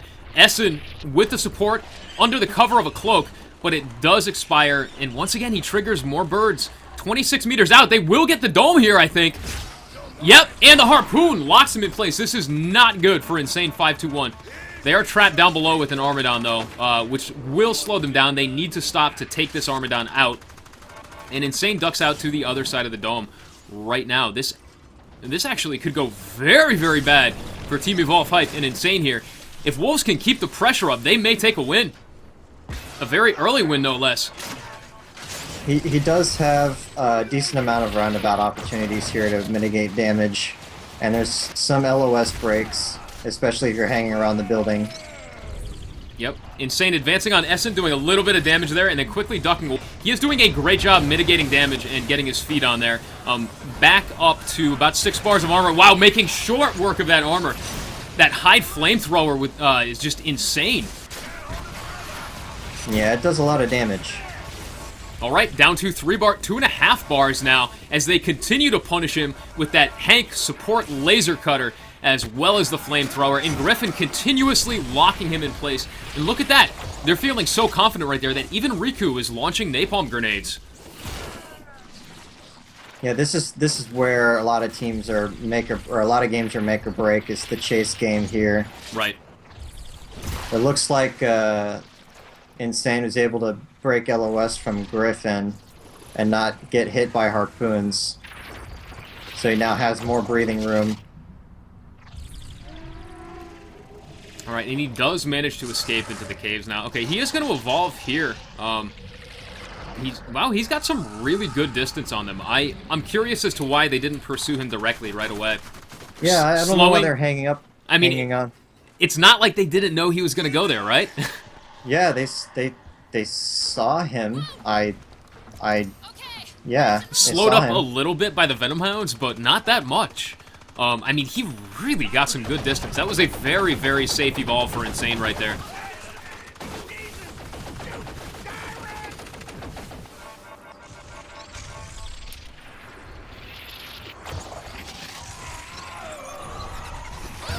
All right, and look at that, advancing on Essen now. Wow, Essen down to half health. Essen almost dead here. Warp Blast, the Hank Shield does come out. Essen with almost nothing left. Wow, that abduct though. And the medic goes down as well as Essen. This is looking very, very bad for Wolves Esports now. Possibly a very, very quick game, but Insane has no armor left. A duct onto Rudy. Rudy pops the shield, and he just pounces Rudy, slowly wearing away at that shield now. The Rudy support does will get go down away here. though. We can see that Oh. orbital just finishing up. He dropped that orbital as cover a little bit early, though, I think. And Mr. Biddle, I'm assuming he already used his invis. Yeah, it's a little bit too late now. 25% life. Insane can see him perfectly here. He's not going to be able to dodge for too much longer. He's got to hold out for a minute 40. I don't think he can do it. Traversal, 2 auto attacks right there, and an abduct will finish Mr. Biddle. Good game, well played to both teams. Insane 5-2-1. The monster player for Team Evolve Hype will take a win over Team Wolves Esports here, bringing their final score to 3-2 and bringing them into the semifinals. It was very interesting. Yeah, that once again, it seems like every game that we cast between Evolve Hype and Wolves Esports, no matter which side it was very, very short-lived. It was basically came down to a single Stage 2 dome every single time. Yeah, that's right. It's And, very curious. Yeah, that's not something that we've seen in the Go4Evolve scene in quite a while, I think. Usually we see much more I don't want to say careful, like to imply that they were careless, but much more methodical play, I guess. Much slower, much more methodical play. And it's usually a game of tug of war, a back and forth between both sides. This time, though, not so much. All right, let's see if the other side of the brackets have updated at all. Okay, still no other updates. Let's see. You know, Team Hard on You. Let's see how they're doing. Let me send a message to one of their players right now. Okay, so it does look like they finally have a decision. Salge will advance to the quarterfinals to play against Hard on You, which is good. Let me just send them a message right now.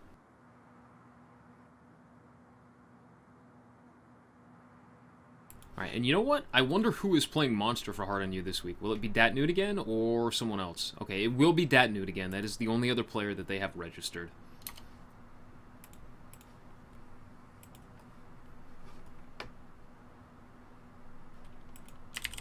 Okay, so they, Hard on You is saying that, that they will be available for us to cast. They also want us to host the games. We are located on the East Coast of NA, whereas Salge is West Coast NA, and Hard on You is Europe. So it kind of puts our host at this location, kind of in the geographic middle. So it's kind of the best of both worlds for both teams. So let's get that started. As long as both teams have agreed on it. Yeah, let me double check with Salge. Salge shouldn't have a problem. Hold on one second.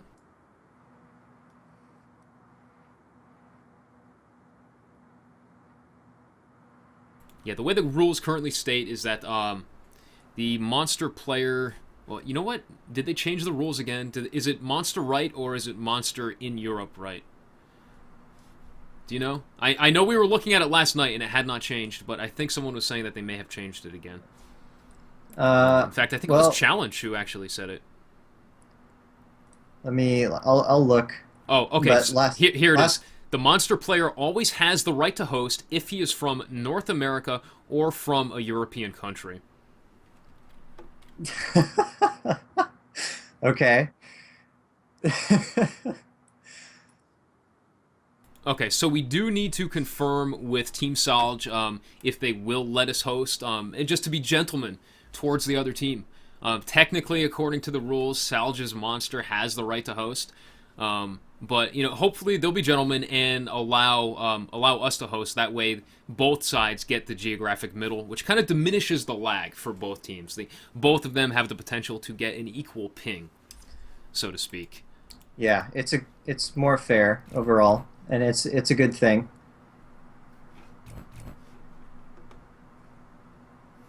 Okay, still waiting for confirmation. Let me, actually, I think I can talk to them right now.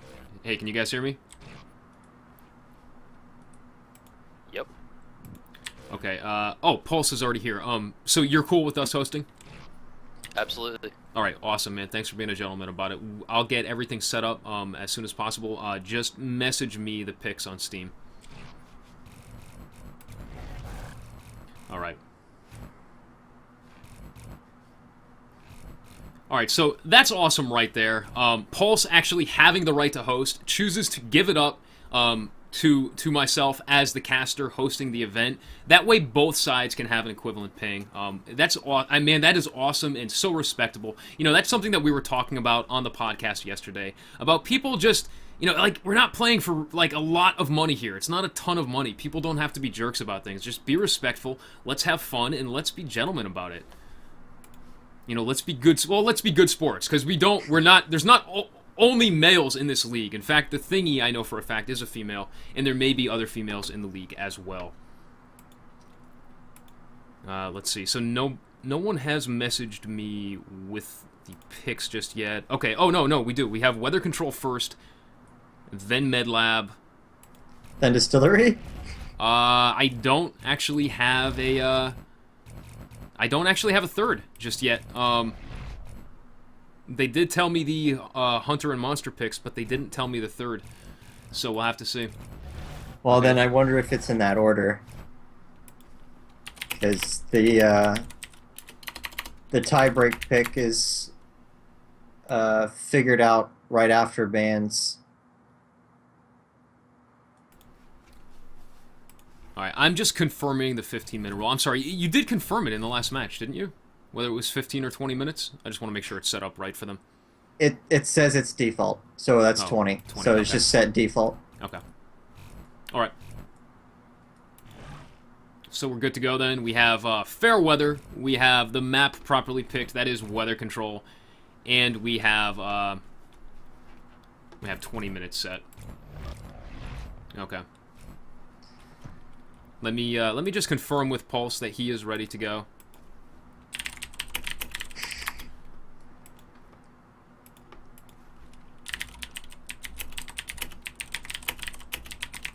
All right, and once again, folks, thank you all so much for tuning in. This is a broadcast of the ESL Go4Evolve Sunday Cup number 7. This is the quarterfinals right now coming to you. This is Team Salge from North America versus Team Hard On You, the number 1 ranking dominant team in the scene right now from Europe. Team Hard On You's Hunters versus Salge's Monster. All right, we have confirmation from Hard On You, and we have confirmation from Pulse, their monster player. Let's jump into this game right now. I'm hyped. I love seeing Hard On You play. Currently, I think they have a 21-2 record in the ESL to date.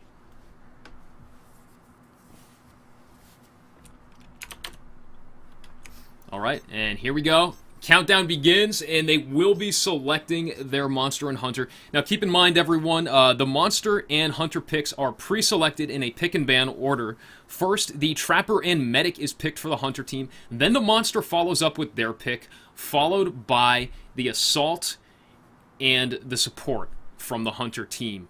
They do not announce their perks, though. Perks are picked while they are selecting on the screen coming up, and those are blind to the opposing side. Which does make for a little bit of a nice little metagame or play there. Although I think, do you feel that DI and DR, damage increase and damage reduction, are still the 2 dominant picks here?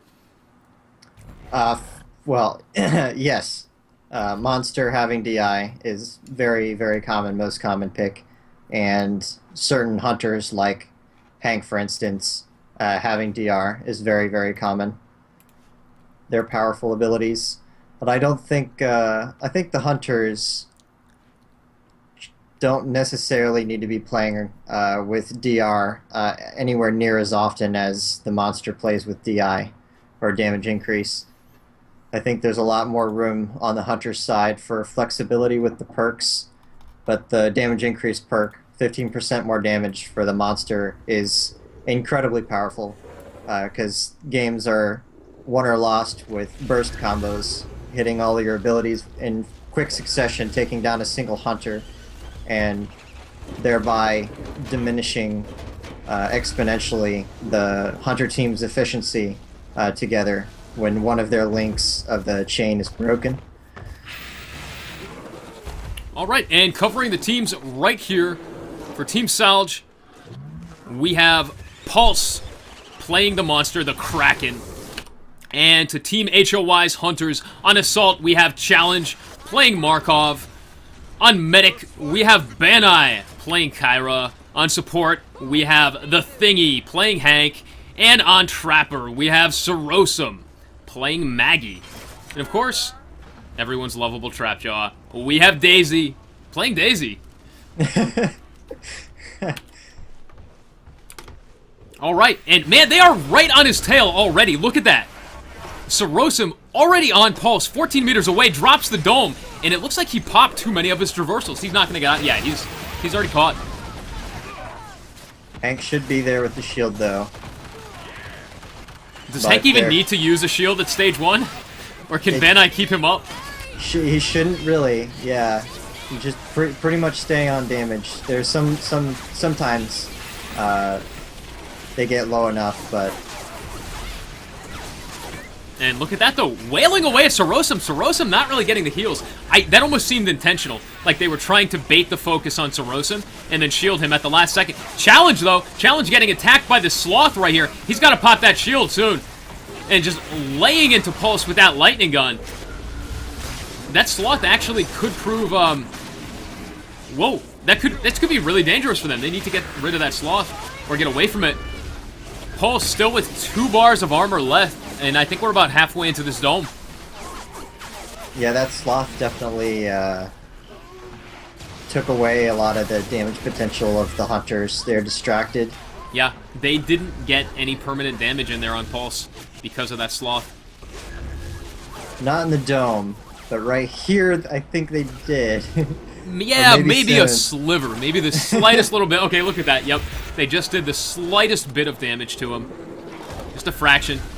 And Pulse getting attacked by a Tyrant there while he tries to eat. So he does have to move on. Checking the map, we can see all the Hunters trailing in a line. They should be splitting up again any moment now. I know Hard On You really likes doing 4-mans and just brute forcing Excel Field. So it's not surprising to me that the entire team is 4 together, just following the trail. Well, let's talk about that for a moment before we have another dome or any serious action while we have a lull in play. What do you think about 4-manning with the Excel Field versus splitting and cutting off? I think you should almost always be splitting and cutting, especially this early, where getting caught out isn't nearly as big of a deal, because the damage potential from the monster isn't quite high enough, especially if the hunters are positioning where it's very tricky for the monster to catch them out. Usually catch-outs, stage 1, are always with a pounce. There's not nearly enough damage potential without pouncing, so being in a look... Got a stage 2 dome here coming down. Sorry to interrupt. Damage already on Pulse before he can even start to move, but that lightning strike comes out. That's a max damage lightning strike and a max damage vortex, or max points, I should say. Challenge down to half, getting healed up very quickly, but vortexed away. Look at that. And he comes back in on Pulse with that lightning gun. Pops his own shield now that giving Hank the time to regen his shield. I think. Or no, that was Hank's shield, my mistake. Couldn't see it through the wall for some reason. Alright, and those harpoons, once again, locking him in place. Pulse down to almost half his life here, but look at the Thingy. Thingy down to 25%. I don't know if Bandai can keep him up. Bandai and Sorosum on the high ground, dropping their traps, dishing out what damage they can. And, you know, they're doing a great job LOSing here. Thingy dodges the lightning strike. That was huge. Yes, that actually turned... That could have been a bad dome for them, I should say, if the Thingy did not dodge that strike. Challenge trying to circle around now. And, you know, Pulse has so many loops here. I wonder why he didn't use those from the start. The dome is down, and now he's running away, but only with half his life. Yeah, it's definitely... It's a better idea on an Evolve to try to mitigate damage, unless you're stage 3. But, like, in that situation, I could totally feel from his play behavior and the skills that he took. He put 3 into Vortex and 3 into Lightning Strike. I think he feels like he can burst with the Vortex and then Lightning Strike and then do some follow-up. And he feels like he has a lot of damage potential there. So I think he felt like he was in the driving seat a little bit and did try to actually fight quite a bit. Alright, and look at how much distance he just managed to put on them right there. I mean, they were, what, 20 meters away. And he's already over 60 now. They are closing in again as he's feeding, but... Oh, you know, this actually could be bad. The dome is just about... The dome is up already, actually. Sorosum had the dome out right there for a second. Alright, and Pulse is going to duck away the other way now. That Vortex, I think, is going to be just enough to slow Sorosum down. He's got to slow down to dodge that Lightning Strike. Doesn't dodge it, which is going to slow them down even more now, as he does have to be healed up. Yeah, he can make it to the other side of the map, but his Evolve bar is, like, at 20%, 25%. So even if he gets down there, I don't believe he'll have enough time to eat and gain a full bar. So he'll have to... It'll probably be the next rotation, going back down into the caves.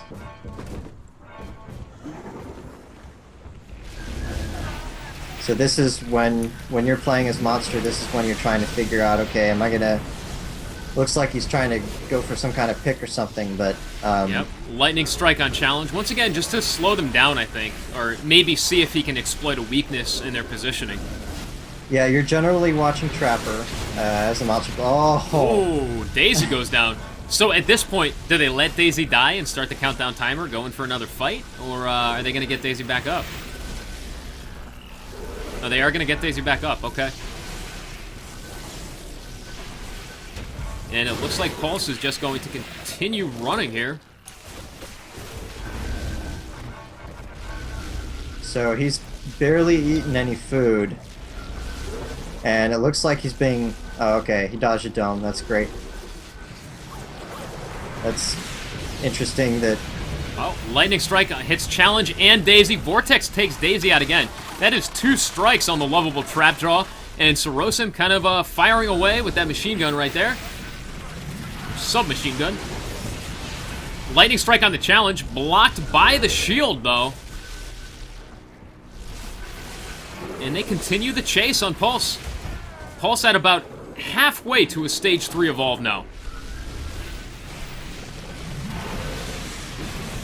So if he downs Daisy and kills Daisy, he can now start trying to play around the dropship timer a bit. But that'll probably happen a bit later when he has more kill potential, like potentially at stage 3. Then if he takes out Daisy, that can serve as a pretty useful tool on figuring out when he wants to engage. And on whom. Now, what do you think about taking out Daisy early? Do you think that that's more of an advantage? You know, for the hunters, I mean, because it starts the countdown timer for them. Yeah, it's definitely debatable. The monster, like right now, if Daisy was killed, the monster might have enough time to eat food, then make it to the other side of the map and evolve, and then get some more armor, and then make it towards the center of the map again, and initiate a fight and potentially kill someone after the dropship timer has concluded, so he can put the hunters that were killed on a max dropship timer. So it's very like situational. All right, and look at that lightning strike. Challenge does dodge that lightning strike though. Sorosum the Trapper, about 85 meters out right now. Slowly advancing on Pulse. Look at that, working their way in, trying to corner him right here in this small little alcove. He is going to duck around and hit up the beach, though. They weren't close enough to block him off. Lightning strike on Sorosum, forces Sorosum to dodge back, and that's great right there. That will slow them down, possibly prevent him from getting a dome. Although it looks like Sorosum is looking to cut him off on the far side. I think Pulse is going to be okay, though. Yeah, he's able to use the lightning strike to keep it in between him and the Trapper. Right. And it's important to note, every time a hunter has to dodge a lightning strike, you know, they have to expend jetpack. And that's jetpack that they could be using to close distance with a monster, or to traverse terrain to allow them to close distance. So it does really slow them down in more than just one way. Well, I should note that in that situation, I feel like Sorosum should have been playing a little bit towards the middle. And then for those the last two lightning strikes that Sorosum dodged in the opposite direction, I feel like it actually was worth to dodge forward.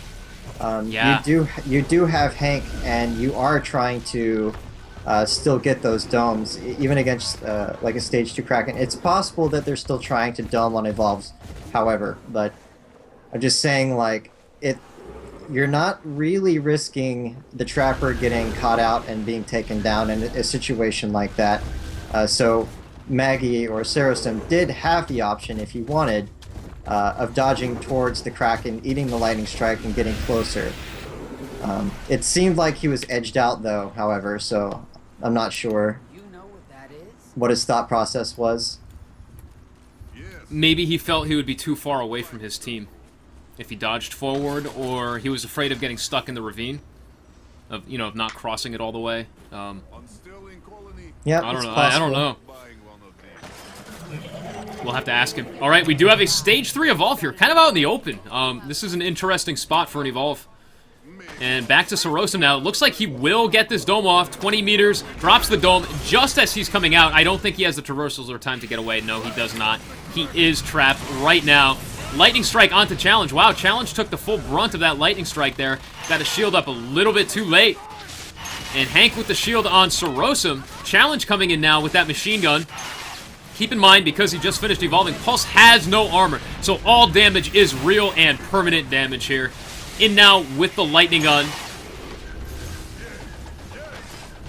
And Pulse just dodging around, looking for an opening, looking for some mistake in the Hunter team. Who do you think he needs to go for first here? Well, I think he's definitely playing a little bit further back and trying to use the environment to block out some damage from other hunters and just spam abilities and keep their jetpacks down a bit and controlling where the hunters are going. Oh, that was a nice double hit with the lightning strike. Yeah, excellent play right there. Vortex onto Challenge. No, Challenge protected by that Hank shield right there. Lightning strike onto Thingy, though. This could be bad. Thingy down to 25% life, but Sorosum in with that harpoon, locks him in place, and allows Thingy to efficiently be healed up.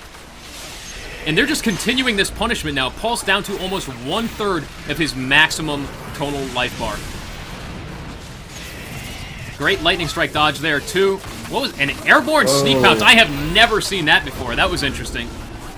That shield last minute on Sorosum, though. Look at this. Stage 3. They have yet to get a single strike on their team. Hard on You is looking dominant right now. I thought Pulse was going to be leaving a little bit sooner than this. Yeah. That was a bit of an overcommitment, I think. You know, it's so easy, though. Maybe not for you, as you probably have a lot of experience playing Monster, but at least I know for myself when I play Monster, it is so easy to get wrapped up in the moment and just to get that tunnel vision, to become so focused on taking one hunter down that you don't realize how much damage is actually being dealt to you. Yeah, absolutely. And you can't really be looking at your health bar too terribly often. It's very important. There are a lot of very small, nuanced things in the game that you want to be paying attention to that you might miss if you glance at your health bar when you're around hunters. It looked like he was trying to...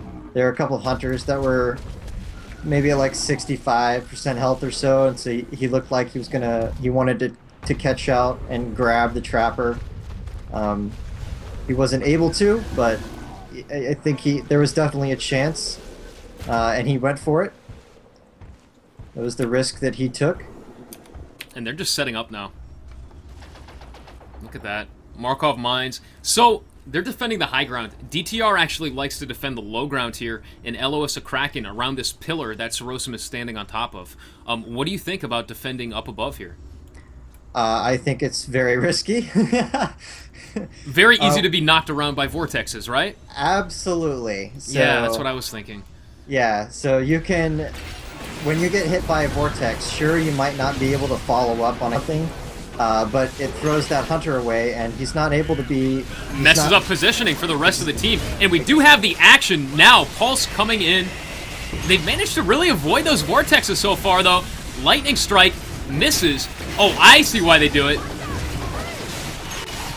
Okay, and Hank now with the laser cutter, just railing away at him. He is down to only 4 bars of armor. They will be into his final third permanent life in just a moment here. And the dome comes down now. Sorosum on the low ground misses the dodge there. And no shield either. Sorosum at half-life needing to get healed up. And look at that vortex, what you were just talking about, Aurora. Knocking Banai way out of position. The shields from Hank trying to keep him alive, but Banai down to 25% life. They do drop the orbital, though. Hank with the lightning gun. This could be the damage that they need.